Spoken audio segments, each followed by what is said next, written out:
Ayvaunn Penn with Black Artists Making It Happen. And today we have with us none other than Lynn Nottage, Pulitzer Prize-winning playwright, not only master of the stage, but of the screen as well, with short films that have appeared at Sundance, and also original projects with HBO, Showtime, Harpo Studios, just to name a few. Lynn, thank you so much for sharing your time with us today. Thank you for having me. And how are you doing? I'm doing pretty well. Good. This spring day, I'm feeling very happy. It is a nice day. I'm glad it's not raining. Yes. Okay, so first things first, how did you first get started with theater? I think that in some shape or other, I've always been a theater artist from the time I was very young. I remember my parents, who were great entertainers, used to invite us when we were children to come and perform for the guests. And I think that's when I first got addicted to that feeling of telling a story and having a rapt audience listen, even though they were adults who probably felt that they were indulging me. But I think that that's when I first knew that I wanted to be a theater artist. Mm-hmm. And it wasn't until I was in high school that I really began to find a vocabulary and found that I was very interested in writing and shaping stories. Interesting, interesting. And one thing that I find very interesting, or one thing that perplexes me, is that even though we have very talented, great theater artists of color, statistically, not as many African American people attend theater as opposed to other races. Why do you think that could possibly be? Well, I think part of it is economics. Mm-hmm. I think that particularly because I live in New York City, and the ticket prices are prohibitively expensive. Mm-hmm. And so I think that for a number of years it's been very difficult for some of the African American audience to afford the tickets. I think that that's definitely changing. Mm-hmm. I think that there is theater muscle that's growing. I think that there's more diversity of what's being offered on the stage. I think that part of the problem is when African Americans were looking to the stage, they weren't seeing themselves or seeing ourselves reflected back. You know, I don't know about you, but I don't always want to go to the theater and see someone else's story. Yes. And I think that the audiences will begin to change once the content on the stage begins to change. And I was really excited. I was walking down 44th Street the other day, and I was looking at the marquees, and I realized it was The Color Purple, there was Eclipse, there was Shuffle Along, there was Huey starring Forrest Whitaker, and I thought, this is really signaling a shift in what's being staged, and I felt very optimistic and encouraged. Yes, it's interesting to hear you say it that way. In talking with McCranie and asking him part of why he wanted to start writing, he said, you know, Raisin in the Sun is a great play, but we can't all be Walter Lee. You know, the fact that there has to be more material, people like you and other artists. Well, it's certainly true. I think that one of the things about art is that it has to reflect the culture that we live in. Yes. And as you know, as African Americans, we have a variety of really rich and complicated stories that need to be told. And like Terrell said, is that Lorraine Hansberry, she told a story from her own through her own particular lens, and it's one of many stories that need to be told. Yes, definitely, definitely.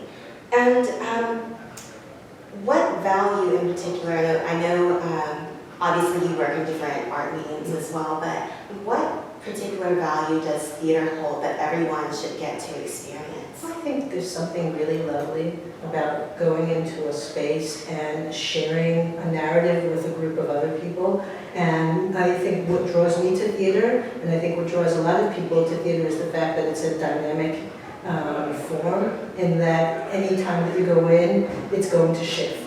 And that the audience is part of that storytelling process. They shape how the narrative is told, you know, based on when they offer laughter, when they offer silence. I think that it's a living, breathing organism in ways that film and television are not. I mean, film and television are very passive. The editing goes on someplace else. The filming goes on someplace else. You're asked to sit back. You can laugh, but your laughter is not going to really alter what you see on the stage. It's not going to be part of that give and take, which I think is what makes theater so magical and so wonderful. Yes, and that is so true. I experienced that very recently when I was at the Lark for the New Black Festival, which, by the way, is a wonderful free event open to the public. And their mission is spotlighting the diversity within the African diaspora. That was the New Black Fest. Yes. At the Lark Theater. Was Yes, the New Black Fest at the that was at the Lark Theater. Oh, yes. At the Lark Theater. Oh, right. Thank you.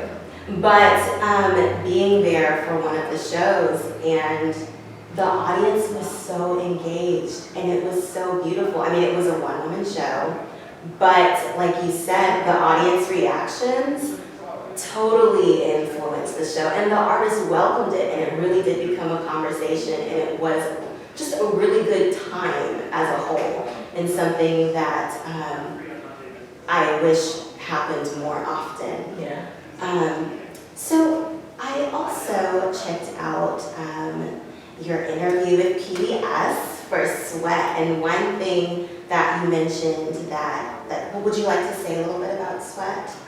Sure. Sweat is a piece that I began developing 2.5 years ago when I was invited to do one of the American Revolutions plays at Oregon Shakespeare, which was asking us to think expansively about the different revolutions in America. And what I decided is I want to focus on the de-industrial revolution, which is occurring right now, and really began with NAFTA, probably began before then, but began in the 1980s and sort of has shaped where we are politically today. And I began visiting a city called Reading, Pennsylvania, which is not far from Philadelphia, and spending a lot of time just embedding myself in that community and trying to get to know the stories. And my play Sweat comes out of some of the stories that I heard, in particular stories of steel workers who had been locked out of their plant, which I found to be incredibly tragic, and I found that I connected to the way in which they were being marginalized, and so that's how Sweat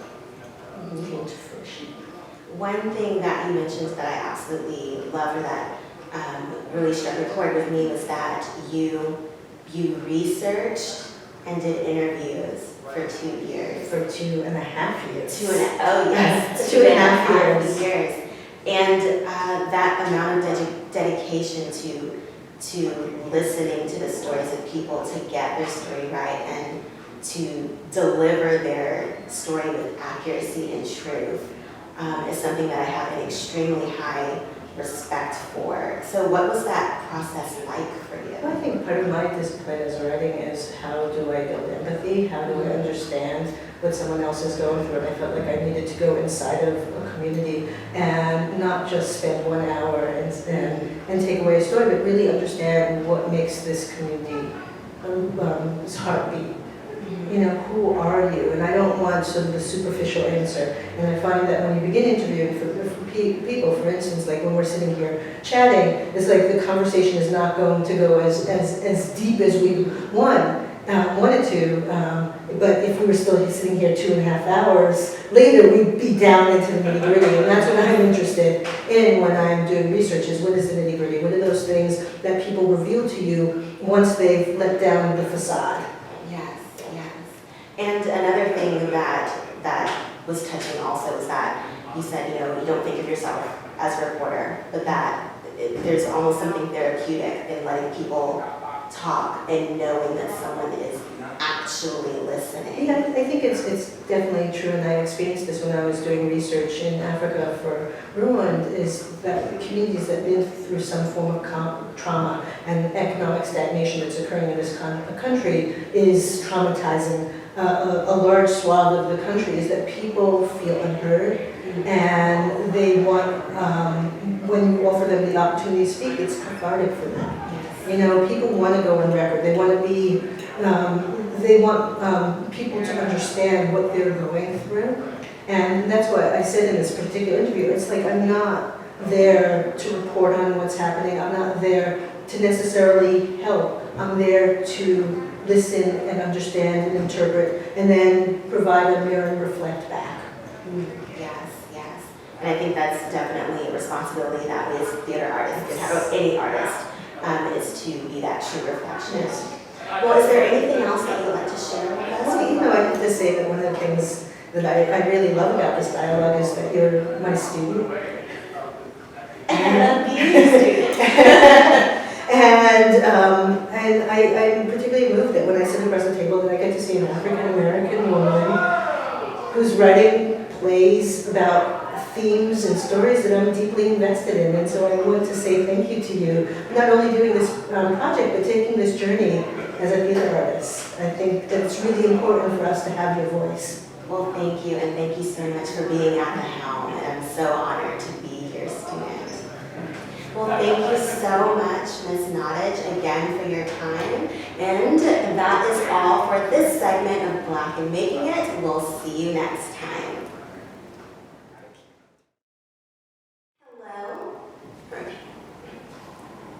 Hi, this is Ayvaunn Penn with Black and Making It. Black and Making It happen. Okay. Hi, this is Ayvaunn Penn with Black Artists. Gosh. Hi, this is Lynn Nottage with Black and Making It. Yay!